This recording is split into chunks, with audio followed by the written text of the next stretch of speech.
Hi, and thanks for logging on to the Daily Dvar. And here's a brand new halacha for you, and it's for Wednesday, the 12th day of December.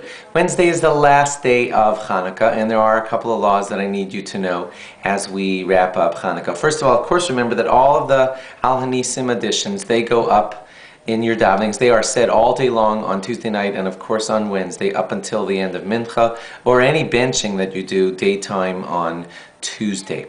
Also, whenever lighting a candle, sorry that you're hearing about this one late, but what are you going to do? I wanted to teach you a Hanukkah law each and every day. When a Hanukkah candle is burning, you'll see this applies to after Hanukkah. When a Hanukkah light is burning, besides the shamash, I'm talking about the main eight, when they're burning, they're holy. And they're not supposed to be used for other purposes. And therefore, if you wanted to light something from one of those candles, it would be absolutely forbidden.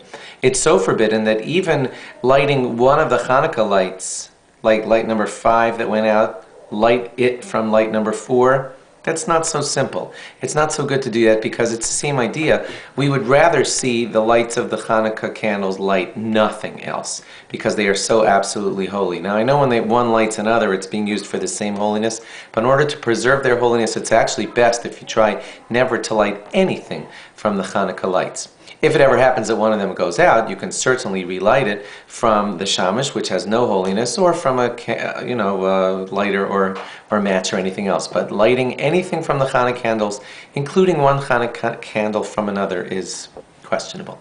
Now the reason I mention this on the last day of Hanukkah is because you're going to have this kind of dilemma when Hanukkah is over.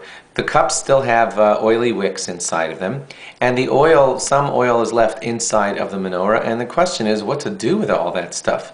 Throw it in the garbage? Well, it's holy, and we wouldn't want it going to other uses except to holiness. And so what exactly do you do? So technically the halacha is that it should be burned. All the leftover stuff, the oily wicks and the leftover oil from Hanukkah, not the stuff that's in your bottle.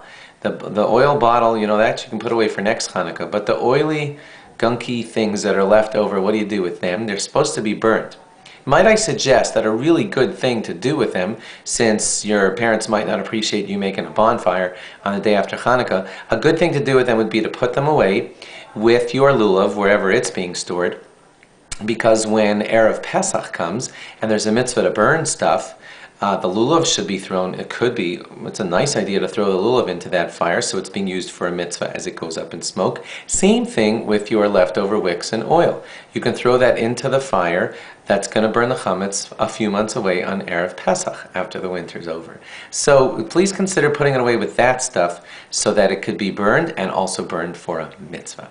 Thanks for logging on. Log on again tomorrow for more. Bye-bye.